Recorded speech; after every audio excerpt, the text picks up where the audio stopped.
Hello guys, welcome back to Bodhisattva PCS mains programme for 67th BPSC mains examination. और आज हम static topics के अंतर्गत पढ़ेंगे पटना कलम चित्रकला। काफ़ी इंपॉर्टेंट है और काफ़ी प्रिडिक्टेबल जो है यह टॉपिक है। यहाँ से प्रश्न जो है राइज होता ही होता है। तो चलिए शुरू करते हैं विदाउट किसी फर्दर डिले। शुरू करने से पहले मैं आपको बताना चाहूँगा, यदि आप मेरे चैनल पर नए हैं तो चैनल को सब्सक्राइब करके बेल का आइकन जरूर दबा लेना, ताकि कोई भी लेटेस्ट नोटिफिकेशन आप तक आसानी से पहुँच सके। देखिए, हम किसी भी टॉपिक को जब हम पढ़ते हैं तो उस पर प्रीवियसली जो भी प्रश्न पूछे गए हैं उसका एनालिसिस करते हैं, ताकि हमको एक आउटलाइन मिल जाए हमारी स्टडी के लिए कि हमको क्या पढ़ना है और क्या छोड़ना है, हमारे कंटेंट में जो है क्या समाहित करना है और क्या जो है एक्सक्लूड करना है उससे। ठीक है, तो प्रीवियस ईयर के क्वेश्चन का एनालिसिस करने पे हमने पाया है कि कुछ इस प्रकार से प्रश्न पूछा गया है पटना कलम चित्रकला को लेके। पहला प्रश्न है कि पटना कलम चित्रकला की मुख्य विशेषताओं को स्पष्ट करें। ठीक है, जो भी इसके फीचर्स हैं पटना कलम चित्रकला के, इनके विशेषताओं को जो है आपको आउटलाइन करना है, स्पष्ट करना है। यह हाल ही में कंडक्ट कराई गई 66वीं बीपीएससी मेंस एग्जामिनेशन 56 से 59वीं जो बीपीएससी मेंस एग्जामिनेशन हुआ था उसमें भी पूछा गया था। ठीक है, फिर एक इसी क्वेश्चन को जिसमें पटना कलम चित्रकला शैली की विशेषताओं के बारे में ही पूछा गया है, बस एक जो की पॉइंट होता है ना क्वेश्चन का, उसको जो है टर्न ओवर करके जो है उसको फ्लिप करके यहाँ पे विवेचन शब्द यूज किया गया। और ऐसा प्रश्न जो है 48वीं से 92वीं बीपीएससी मेंस एग्जामिनेशन में पूछा गया था। ठीक है, तो आपने देखा कि यहाँ पे पटना कलम चित्रकला की विशेषताओं के बारे में प्रश्न जो है बार बार पूछा जा रहा है, काफी प्रेडिक्टेबल है। तो इस बार भी हम इसको 67वीं बीपीएससी के लिए तैयार करेंगे। ठीक है, चलिए शुरू करते हैं। देखिए, शुरू करने से पहले आपसे रिक्वेस्ट है कि ये जो हमारा मेंस प्रोग्राम है इसके पेड ग्रुप से जुड़ने के लिए आप 9810638805 ये हमारा व्हाट्सएप नंबर है, इस पे मैसेज करके जुड़ सकते हो। हम इसमें जो है हमारा मेंस प्रोग्राम का जो प्लान है, इसमें जीएस फर्स्ट एंड सेकंड दोनों पेपर के पेपर के जो भी पार्ट्स हैं, लाइक आपके पॉलिटी हो गया, ज्योग्राफी हो गया, आर्ट एंड कल्चर हो गया, इकोनॉमिक्स हो गया, इंटरनेशनल रिलेशन हो गया, साइंस एंड टेक हो गया, और करंट अफेयर से इसमें सबसे बड़ा इंपॉर्टेंट जो पॉइंट है इसका, जो 72 मार्क्स का काफी डिसाइसिव पार्ट होता है स्टैटिस्टिक्स का, ये भी इंक्लूडेड है इसमें। बहुत सारे बहनें और जो दोस्त पूछ रहे हैं, कह रहे हैं कि डीआई इंक्लूड है कि नहीं, तो मैं कंफर्म करना चाहूंगा कि डीआई भी इसमें इंक्लूड है। ठीक है, तो यदि आप जुड़ना चाहते हो तो 9810638805 ये हमारा नंबर है, इस पे मैसेज करके कॉल करके जो है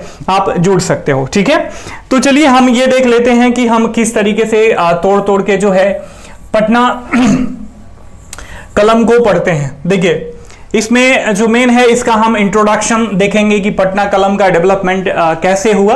उसके बाद इसके जो मेन फीचर्स हैं उसके बारे में चर्चा करेंगे।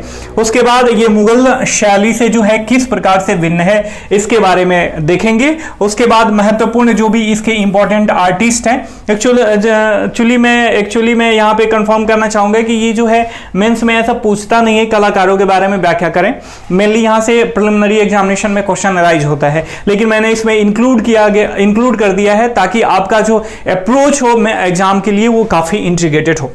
ठीक है, तो चलिए शुरू करते हैं। देखिए, आपने देखा होगा कि प्रीवियसली जो एंशिएंट इंडिया था, फिर मिडाइवल इंडिया आया, उसमें जो भी आर्टिस्ट थे वो किसी न किसी राज दरबार के द्वारा, किसी राज घराने के द्वारा जो है उनके कला का और उनका संरक्षण होता था।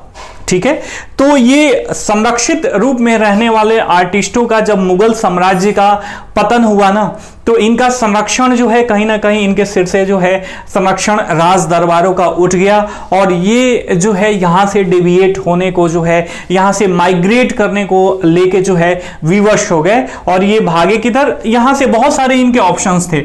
ये कांगड़ा भी जा सकते थे, यहाँ पे मथुरा भी आ सकते थे, क्योंकि मथुरा में भी उस समय कला जो है फलित हो रही थी, पल्लवित हो रही थी, लेकिन यहाँ पे कंपटीशन ज्यादा था, यहाँ पे ज्यादा संरक्षक जो है अवेलेबल नहीं थे, इसलिए इन्होंने जो है मुर्शिदाबाद के तरफ जो है रुख किया।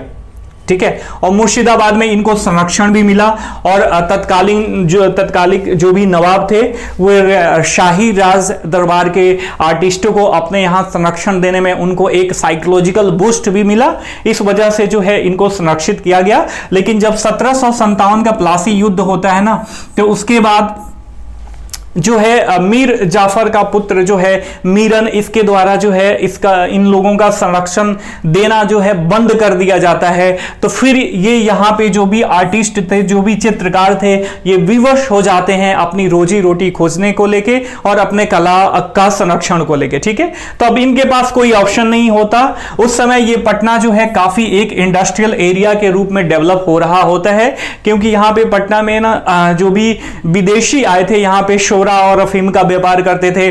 पटना से जो है गंगा नदी भी प्रवाहित होती है, तो यहाँ पे जो है परिवहन का भी काफी अच्छा साधन अवेलेबल था। इस वजह से जो है पटना काफी ज्यादा जो है एक इंडस्ट्रियल एरिया के रूप में जो है विकसित हो रहा था। तो यहाँ पे धनाढ़ लोग, जो नए नए धनाढ़ लोग थे, वे लोग पनप रहे थे और कुछ विदेशी ताकतें जो यहाँ पे आके एस्टैब्लिश हो गई थी वे भी थी।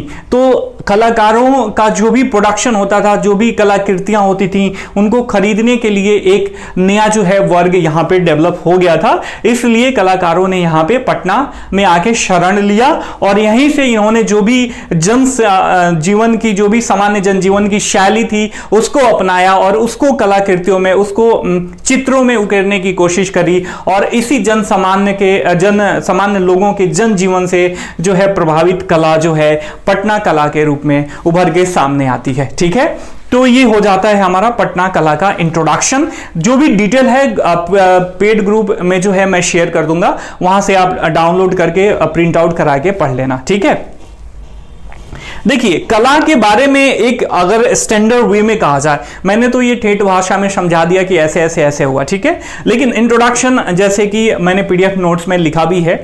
देखिए, कला जो है अपने तत्कालीन सामाजिक, आर्थिक, राजनैतिक, सांस्कृतिक परिवेश से प्रभावित होके मानवीय कल्पनाओं का, जो भी मानवीय कल्पनाएं होती है ना, उनको जो है मूर्त रूप प्रदान करती है, चाहे वह किसी भी प्रकार का कला हो, ठीक है। तो उसी में जो है ये पटना कला आता है, काफी इंपॉर्टेंट है बीपीएससी एग्जामिनेशन के लिहाज से। और यदि आप बिहार के जागरूक नागरिक हो, देश के जागरूक नागरिक हो, तो देश के विभिन्न भागों में, विभिन्न राज्यों की जो भी कलाएं हैं आपको आना चाहिए, ठीक है। यदि इसके फीचर्स की बात करें तो इसके फीचर्स को कुछ इन भागों में बांटकर हम पढ़ सकते हैं। पहला तो हम देखते हैं कि यह मुगल शैली से जो है किस प्रकार भिन्न है, ठीक है। देखिए, मैंने शुरुआत में कहा था वीडियो के इंट्रोडक्शन में कि मुगल दरबार के द्वारा जो संरक्षित चित्रकार थे, कलाकार थे, उनका जब सब संरक्षण उठ गया, मुगलों का जो है पतन होने लगा, ह्रास होने लगा, तो ये संरक्षण के आदी थे। तो उसके लिए तो वो माइग्रेट हुए, ठीक है। लेकिन ये कहीं ना कहीं इनके मस्तिष्क में मुगल कला की जो भव्यता थी, जो भी पहले फीचर्स होते थे मुगल चित्रकारी के, कहीं ना कहीं वो थी। तो इसका प्रभाव जो है पटना कलम शैली के शुरुआती कलाओं पे पड़ता है, लेकिन बाद में यह जो है काफी सौम्य हो जाती है और काफी सादगी पूर्ण हो जाती है। एक एक करके जब विशेषताओं का विश्लेषण करेंगे तो मैं देखूंगा, ठीक है। मैं ये वीडियो लेक्चर जो है शॉर्ट फॉर्म नोट्स तैयार करके मैं डिस्क्राइब कर रहा हूं। पूरा डिटेल पीडीएफ नोट्स जो है आपको पेड ग्रुप में मिल जाएगा, ठीक है। उसके बाद हम देखेंगे कि पटना कलम पर जो है किस किस चीजों का जो है ये प्रभाव है। उसके बाद लघु चित्र, उसके बाद बारीकी और अलंकरण, जो भी उसकी बारीकियां हैं, जो भी उसको एम्प्लीफाई किया गया है, उसको अलंकृत किया गया है, उसके बारे में हम देखेंगे। उसके बाद पृष्ठभूमि एवं लैंडस्केप का जो है पटना कलम शैली में जो है कम प्रयोग होता था, इसके बारे में देखेंगे। उसके बाद रंगने की शैली, चूंकि वी आर डिस्कसिंग अबाउट चित्रकला, तो ऑब्वियस इसमें कलरेशन का प्रोसेस है। तो किस तरीके का ये लोग कलर यूज करते थे, कहां से कलर बनाते थे, कहीं से क्या मंगाते थे, जो भी पृष्ठभूमि होती थी, जैसे कागज हो गया, ये कहां से खुद ये लोग बनाते थे या कहीं से इंपोर्ट करके बनाते थे, इन सारी चीजों के बारे में हम देखेंगे।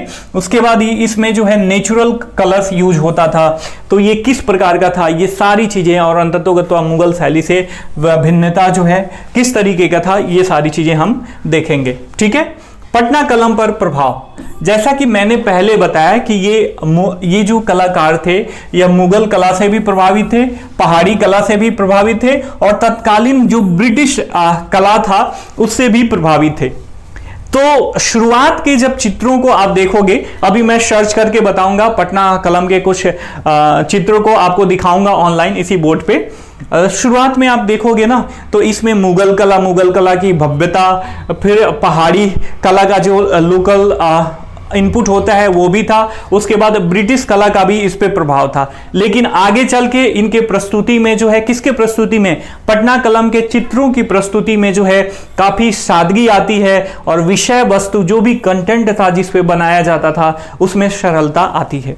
ठीक है, उसके बाद इसका जो नेचर था, ये लघु चित्र थे, लघु चित्र के रूप में ही इनको चित्रित किया जाता था।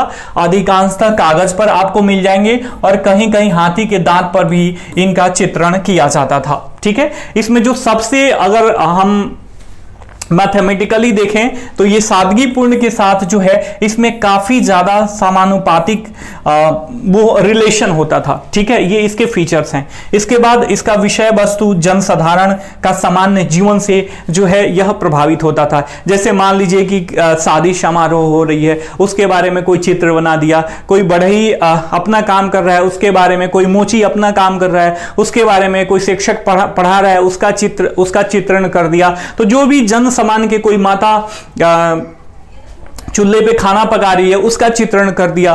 तो जो भी जन सामान्य जीवन के जो भी प्रोसेस होते थे ना, उन्हीं का चित्रण जो है इसमें किया जाता था पटना शैली में। ठीक है, उसके बाद लेकिन इनका अलंकरण जो था वो काफी माइन्यूट था, काफी डिटेल काम करते थे, एक एक चीज को काफी ज्यादा फोर्स देके काफी ज्यादा डिटेल वे में उसको उरेकते थे, उसको कलर करते थे। ठीक है, इसमें एक एग्जांपल दिया जाता है, मैंने ये जो चिड़िया का चित्र खोजा था ये मिल नहीं पाया है नेट पे। ठीक है, खुदाबख्श, पटना की खुदाबख्श लाइब्रेरी में जो है, पटना संग्रहालय में भी पटना शैली के चित्रों का जो है संग्रहण रखा गया है। आपको कभी भी जब पटना जाना हो तो आप वहां जाके देख सकते हो। ठीक है, इसमें चिड़िया का एक एग्जाम्पल दिया जाता है कि इतना बारीकी इसमें जो है पेंटिंग हुई है कि उसके फीदर्स जो भी होते हैं, उसके पंख होते हैं ना, पंखों के एक एक माइन्यूट डिटेल को काफी बढ़िया से जो है उकेरा गया है कैनवास पे। ठीक है, तो चिड़िया का उदाहरण दिया जाता है। उसके बाद इसमें आगे बताया जाता है कि कई चित्रों में जो है हमने कलाकारों की दबी कल्पनाओं, मान लीजिए कोई विरह से आवेशित है, ठीक है, कोई किसी को विरह का दर्द है, किसी को कुछ दर्द है, तो ये अपनी फीलिंग्स है ना उसको कैनवास पे भी इन्होंने उकेरने की कोशिश करी है। इसमें एक महादेव लाल के द्वारा बनाई गई चित्र का मैं उदाहरण देना चाहूंगा, रागिनी गंधारी चित्र। ठीक है, इसमें जो है, इसमें नायिका को विरह वेदना से पीड़ित दिखाया गया है और जब आप उस चित्र को देखोगे तो ऐसा लगेगा वाकई में ये जो औरत है यह विरह से पीड़ित है, ये किसी की याद में खोई हुई है। ठीक है, आगे बढ़ते हैं। आगे इसमें लैंडस्केप का काफी कम, चूंकि आपने देखा होगा कि जैसा कि मैंने शुरुआत में बताया कि ये पहले जो थे राज दरबारों का संरक्षण प्राप्त था इनको, तो कुछ भी बनाते थे बहुत ज्यादा भव्यता से, विशालता से बनाते थे। तो इनको अपने जो भी खर्चा आता था चित्रण का अपने अफोर्ड नहीं करते थे, राज दरबार के द्वारा मिलता था, ये सारी चीजें थी। लेकिन जब ये खुद से करने लगे सारी चीजें, पेंटिंग भी करते थे, अपना जो भी कैनवास वगैरह, ब्रश वगैरह होता था, कलर वगैरह होता था, खुद से बनाते थे और बेच के अपना जो है जीवन चलाते थे। इसको जो है ये काफी कम खर्च में बने और सस्ते में लोगों को अवेलेबल हो, ताकि लोग जो है इस कला को खरीदें और इसका आनंद लें। तो इन्होंने जो है कम खर्च वाला प्रोसेस अपनाया। इसमें जो भी लैंडस्केप होता है ना, किसी भी चित्र के पीछे देखते हो, किसी लैंडस्केप के आगे कोई चित्र बनाई जाती है, तो ये लैंडस्केप का कम अर्थात पृष्ठभूमि का कम उपयोग करते थे या ना के बराबर करते थे। क्यों? क्योंकि ताकि जो है खर्च कम हो सके। ठीक है, लेस और नो लैंडस्केप यूज करते थे। उसके बाद चित्र की विषय वस्तु जो है काफी महत्वपूर्ण हो गई। जब लैंडस्केप नहीं रहेगा, मान लीजिए एक सिंपल पेपर के आगे मैं खड़ा हूं, प्लेन दीवार के आगे, तो आप केवल मुझे देखोगे, मेरे चित्र को देखोगे, मेरे जो भी फेस का जो भी स्ट्रक्चर है, जो भी ज्यामितीय आकार है, उसको परखने की कोशिश करोगे। लेकिन अगर पीछे मान लीजिए पहाड़ का एक लैंडस्केप डाल दिया जाए, तो कहीं ना कहीं आपका जो कंसंट्रेशन है उतना ज्यादा जो है एकाग्र नहीं हो पाएगा, आप एकाग्र नहीं होके देखोगे। तो इसीलिए जब ये लैंडस्केप का नहीं यूज होता था, तो चित्र की विषय वस्तु जो है यहाँ पे काफी महत्वपूर्ण हो जाती है। तो आप देखोगे ना, एक एक चीजों पे बहुत ज्यादा डिटेल काम किया गया था। जैसे मनुष्य के चित्रों में देखोगे तो ऊंची नाक बनाया गया है, भारी सा भौं बनाया गया है, तनी हुई मूछें बनाई गई हैं, पतला सा फेस बनाया गया है। ये सारी चीजें जो है पटना कलम शैली का जो है ये फीचर्स हैं, ये विशेषताएं हैं।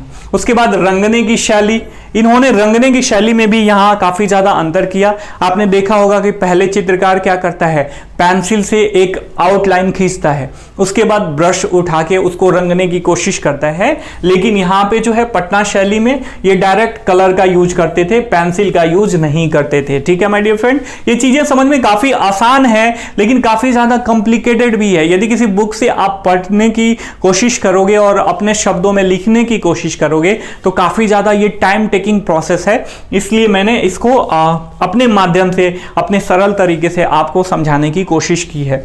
और यदि आप अभी तक मेरे चैनल पे बने हुए हो तो प्लीज वीडियो को लाइक करना, चैनल को सब्सक्राइब करना। उसके बाद जो है चित्रों को अंकित करने का आधार भूमि भी शुरुआत में इनको कागज ही, ये कागज का ही यूज करते थे, या तो ये कागज खुद से बनाते थे, जो रद्दी कागजों का यूज करके बनाते थे, या बाद में जब ये लोग धनी होते गए धीरे धीरे, इनको कुछ धनाढ्य लोगों का संरक्षण भी मिलने लगा, तो ये बाहर से ब्रिटेन वगैरह से इंपोर्ट भी करने लगे। ठीक है, तो ये थी रंगने की शैली।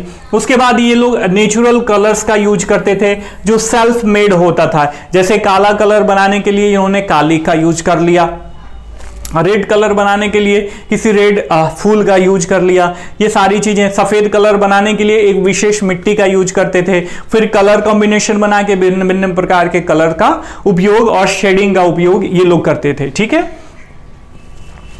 उसके बाद मुगल शैली से ये फीचर था। फिर मुगल शैली से भिन्नता किस प्रकार से है देखिए, पहले हमने देखा कि मुगल शैली जो है ये राज दरबार से संबंधित थी।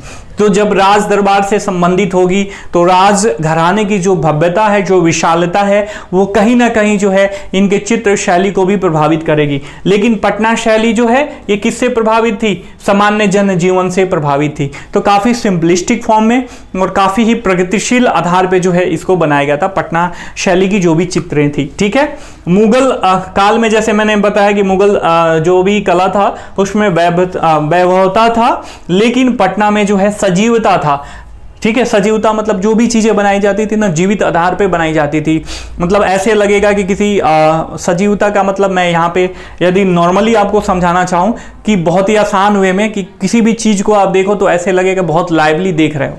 ठीक, कभी कभी आप देखते हो ना, कहीं कहीं फिगर देख रहे हो तो ऐसा लग रहा है कि अरे यार ये तो फिगर नहीं, ये साक्षात आदमी है। किसी भी चीज का अगर फिगर देखोगे, या डॉग का देखो, या किसी पशु पक्षी का देखो। ठीक है, उसी तरीके की सजीवता जो है मुगल शैली में आपको मिलता है। इसके साथ साथ कलर शेडिंग का भी काफी ज्यादा डिफरेंस होता है मुगल शैली और यहाँ पे पटना शैली में। जहाँ पे कांगड़ा और मुगल शैली में चटक रंगों का प्रयोग होता था, वहीं पे जो है यहाँ पे काफी सिंपलिस्टिक रंगों का ये लोग प्रयोग करते थे। ठीक है, और ये लोग, मैं आपको बताना चाहूंगा कि चांदी और सोने का अर्क का भी यूज करते थे। सुनहरे के लिए सोने के अर्क का यूज करते थे, और चांदी कलर के लिए ये चांदी के अर्क का यूज करके जो है कलर बनाते थे।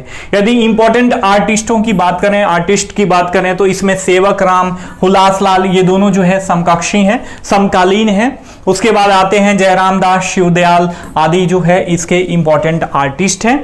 लास्ट इसके जो आर्टिस्ट थे वो थे ईश्वरी प्रसाद वर्मा। लेकिन ये जो है ये पटना से माइग्रेट होके, जब इनको संरक्षण वगैरह नहीं मिला, ज़्यादा कोई खरीदार नहीं मिलता था, इनका हौसला अफजाई करने वाला नहीं मिला, तो ये पटना से माइग्रेट करके कलकत्ता में चले गए। इनको काफ़ी लाने की कोशिश करी गई राधा मोहन बाबू के द्वारा, और इन्होंने जो है, लेकिन ये असफल रहे राधा मोहन बाबू, और 1990 के दशक में जो है इनकी मृत्यु हो गई। इनके काफ़ी बचाने के प्रयास के बावजूद भी 19वीं सदी के जो है उत्तरार्ध में इसका जो है पटना कलम शैली का पतन आरंभ हो जाता है।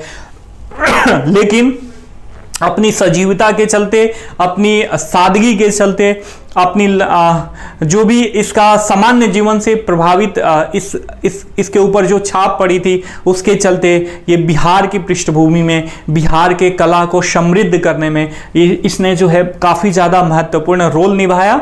और अभी भी इस मानवीय कृति को जो है हम पटना के संग्रहालय में और खुदा बख्श लाइब्रेरी में जाके देख सकते हैं। आई होप कि मैं जो भी चीज़ें समझाना चाह रहा था आपने आसानी से समझ लिया होगा। यदि आपको वीडियो पसंद आया होगा, प्रेजेंटेशन अच्छा लगा होगा, तो वीडियो को लाइक करना, चैनल को सब्सक्राइब करना। हम फिर मिलेंगे नए टॉपिक के साथ, तब तक के लिए साइनिंग ऑफ, टेक केयर, जय हिंद, जय भारत। और again if you want to join our paid group then आप इस नंबर पे जो है व्हाट्सएप कर सकते हो 9810638805। ठीक है माय डियर फ्रेंड्स, जय हिंद।